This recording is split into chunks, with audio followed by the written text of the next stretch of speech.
Rain lashed against the windows of my office, mirroring the storm brewing inside me. A frantic call had shattered the quiet of my evening. Alastair Finch, renowned art collector, was dead. Suicide, they said. But I, Detective Inspector Leo Maxwell, smelled a rat. Finch, a man who'd built his empire from nothing, wasn't the type to give up. "Prove yourself," his last, cryptic message read, scrawled on a canvas amidst the chaos of his ransacked gallery. "Don't wait." I arrived at Finch's opulent mansion, the scene buzzing with uniformed officers.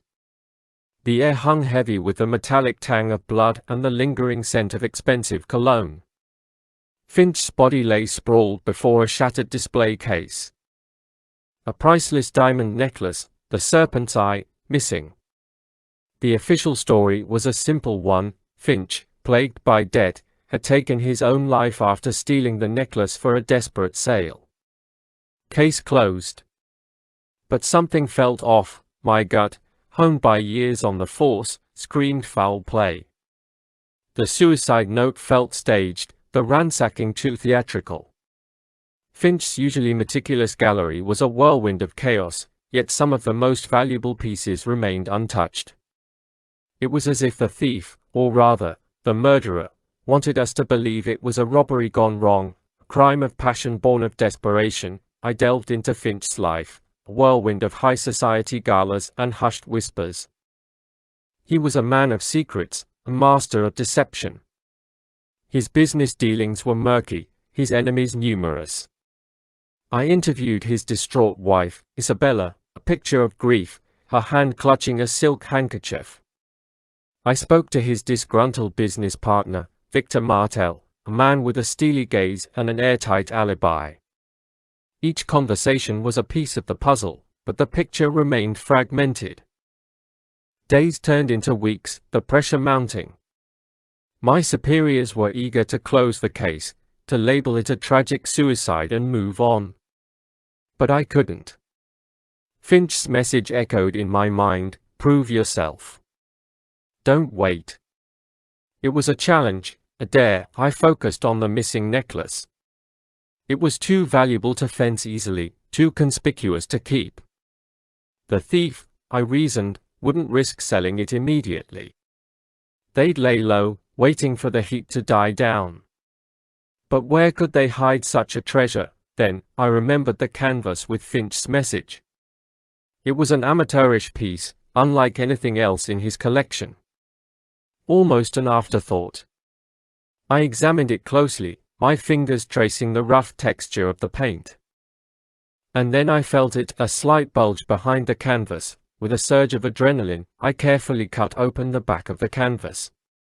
Inside, nestled in a hollowed-out frame, was the serpent's eye. But that wasn't all. Along with the necklace was a small, encrypted memory stick. I rushed back to my office, my heart pounding. I plugged the memory stick into my computer, bypassing the encryption with a program I developed for just such occasions. The contents of the drive sent a chill down my spine. It wasn't financial records or incriminating evidence of illicit affairs. It was a video recording. The video showed Finch, not being attacked, but meticulously staging the break-in. He was calmly placing the necklace in the hollowed-out canvas, writing his cryptic message. The video ended with him turning to the camera and saying, "They'll never suspect." My mind reeled. Finch hadn't been murdered. He'd faked his own death. But why? The answer came in a flash, a detail I'd overlooked. Isabella's handkerchief. It wasn't silk.